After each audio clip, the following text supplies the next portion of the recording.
Bonsoir à toutes et à tous, c'était MK Foot, vidéo d'avant-match pour le compte de la 22e journée de Ligue 1 entre Rennes et le PSG. Franchement, c'est un match où j'attendrai pas mal de choses, beaucoup de choses de la part du PSG, mais ce sera un débrief assez court, enfin un débrief, pardon, une vidéo d'avant-match assez courte, puisque en même temps on va parler du match ce soir même. Il y aura une vidéo qui sortira sur le débrief du match Atlético-Barça. Euh, Très gros match, donc forcément on n'aura pas le temps de faire une vidéo assez longue que prévu. Donc ce sera surtout ce que j'en pense, mon feeling par rapport à ce match-là, par rapport à ce qui s'est passé la dernière fois, ce que j'en attends de ce match-là, au global, autant pour Rennes que pour le PSG, surtout pour le PSG, parce que j'en ai des choses à dire. Et la première chose à dire, c'est que le PSG, là, ok, on a gagné contre Marseille 5-0, avec la manière, avec le score, tout était parfait sur ce match-là, tout s'est super bien passé et c'est magnifique. Ce qui s'est passé, tant mieux pour nous. Maintenant, il y a une chose qu'il faut prendre en compte, une réalité, c'est que déjà, on sait, Luis Enrique, il en a parlé dans ses matchs, j'ai rebondi là-dessus également, c'est que ça n'arrivera pas à tous les matchs, le fait qu'on puisse mettre des gros scores comme ça, en plus avec la manière, comme je l'ai dit, puisque c'est deux choses à différencier l'une de l'autre. Le PSG, on a surtout la manière, mais pas tout le temps. C'est difficile parfois, mais franchement, vu qu'on y arrive avec la manière, c'est surtout un truc qui compte pour moi tant que tu gagnes avec la manière. Comme je l'ai dit, le match contre Auxerre, tu gagnes 1-0, mais tu gagnes 1-0 d'une très très belle façon, qui fait que pour moi, c'est équivalent à si tu gagnais 2 ou 3-0. Évidemment, jusqu'au bout, on a eu peur, on s'est dit, bon, potentiellement, ils peuvent gagner. Et si vous allez voir la vidéo, vous entendrez que je dis beaucoup de fois, Auxerre aurait pu gagner ce match-là, Auxerre aurait pu faire partir avec le point du nul, ça n'aurait pas été démérité pour eux. Donc ça veut dire qu'on n'a pas fait tout le boulot, mais on montre un meilleur visage. Donc ça, c'est une bonne chose pour moi. Maintenant, de là à dire que ce match-là contre Rennes, on va vers la même chose, je sais pas. Pour revenir sur ce match-là directement par rapport à Rennes, il y a un contexte, c'est que eux, Rennes de leur côté, Habib Bey, ils viennent de s'en séparer, leur coach, puisque il est justement en discussion, il y a des rumeurs comme quoi il pourrait aller à Marseille, mais en tout cas c'est officiel, il n'est plus l'entraîneur de Rennes, ils ont un entraîneur intérimaire.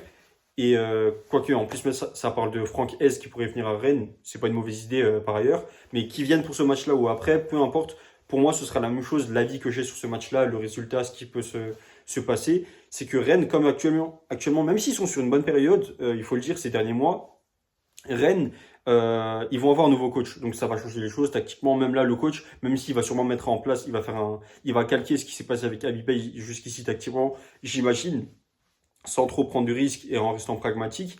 Ça reste quand même une équipe qui vient de perdre son coach. Tony Kroos, pour le citer, disait souvent que, en règle générale, changer de coach, c'est pas une bonne chose pour une équipe, qui que ça soit, parce que justement, voilà, tu dois te réadapter à une nouvelle idée tactique, des voilà, d'autres ambitions, d'autres façons de voir le football, d'autres idées, tout simplement. Donc ça fait que tu dois te réadapter, que tu aimes ou non cette façon de jouer.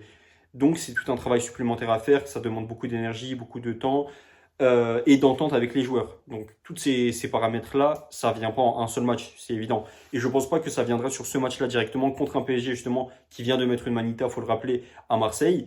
Je pense sérieusement que ce PSG va poursuivre sur sa bonne continuité comme on l'a fait contre Marseille. Parce qu'en fait, il y a beaucoup de choses qui collent bien. Je m'explique. La première chose, c'est que par rapport à la saison dernière, on est à peu près à la même période où le PSG commençait à se sentir mieux, faire de bonnes choses. Donc, je pense que voilà, là, on va revenir, sachant que Doué est présent, Dembélé est présent, Barcola est présent. Les joueurs majeurs sont présents au PSG. Hakimi il commence à revenir petit à petit. Là, il avait un carton rouge, donc il était suspendu. Certainement qu'il jouera ce match-là contre Rennes. Nuno Mendes, Pacho Marquinhos, Safonov. Bon, tout est nickel. Je dis Safonov et pas Chevalier parce qu'en ce moment, Safonov est meilleur, mais on a un bon gardien en ce moment, si ce n'est un très bon gardien. Le milieu de terrain, il est présent. Fabien Ruiz, juste, il avait une petite blessure, il n'a pas joué. Mais allez, à l'exception de Fabien Ruiz, les joueurs sont présents. La dynamique est la bonne. Et la dynamique, on va dire, de l'équipe et comment il faut monter par rapport à une saison, monter en puissance avec l'énergie et la forme, comme je l'ai dit. On est en train de le faire. Donc tout est bon. Tactiquement aussi, globalement, ce que Luis Enrique propose, franchement, c'est très bon. On va pas lui reprocher. Je fais toujours des petits reproches sur des détails qu'il peut y avoir pour moi, mais au global, ce qu'il fait, c'est très bon, très pertinent, très utile à l'équipe. Maintenant, ce match-là, je pense sérieusement qu'on peut le gagner avec un très gros score également. Même si on le joue à l'extérieur, je pense que ce match-là, on peut mettre, allez, 3-4-0. Je ne vais pas demander des scores tels que le Bayern le fait en Bundesliga, mais 3-4-0, pour moi, c'est pas non plus surdimensionné comme score, un truc irréaliste ou autre. Non, franchement, c'est un truc qu'on pourrait faire dans nos cordes, très clairement. Donc, le PSG, j'en attends au moins 3 buts. Au moins 3 buts. Que ce soit 3 buts d'écart ou 3 buts 3-0, comme vous voulez, mais au moins 3 buts contre Rennes. C'est pour moi la moindre des choses. Ce serait normal de le faire, pas par rapport à l'équipe qui est Rennes, mais par rapport au contexte de Rennes. Je le précise encore une fois, le contexte, c'est qu'ils viennent de changer de coach. Même si très certainement l'intérim pardon, va faire la même chose que ce que Habib Beye a fait, c'est pas la même chose parce que en face ils ont pas Habib Beye, ils ont un autre entraîneur, donc ça change des choses qu'on le veuille ou non.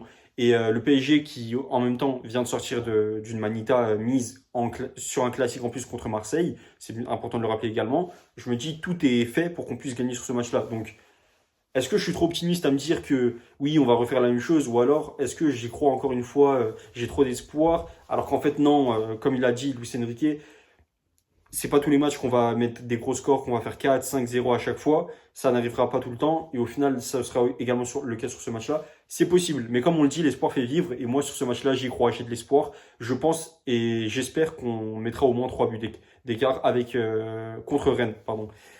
C'est vraiment mon feeling. Voilà, maintenant, est-ce que ça arrivera? Ça, c'est autre chose. La compo d'équipe, j'en ai pas vraiment. Lucien Enrique, fais ce que tu veux tant qu'elle marche. C'est vraiment ce qui compte. Euh, Comme je l'ai dit là, le but de cette vidéo, c'était surtout parler de mon feeling. Et voilà, c'est ce que j'en pense. Je pense qu'on gagnera très clairement contre Rennes. Et c'est pas sur ce match-là que Lens aura la possibilité de revenir à la première place du classement en Ligue 1. Maintenant, à vous de me dire en commentaire ce que vous en pensez. N'hésitez pas à liker, publier, partager, vous connaissez. Merci de m'avoir écouté, c'était MK Foot. Et on se dit à tout à l'heure pour le débrief du match entre l'Atlético et le Barça en Copa del Rey. Bonne soirée à vous et salut.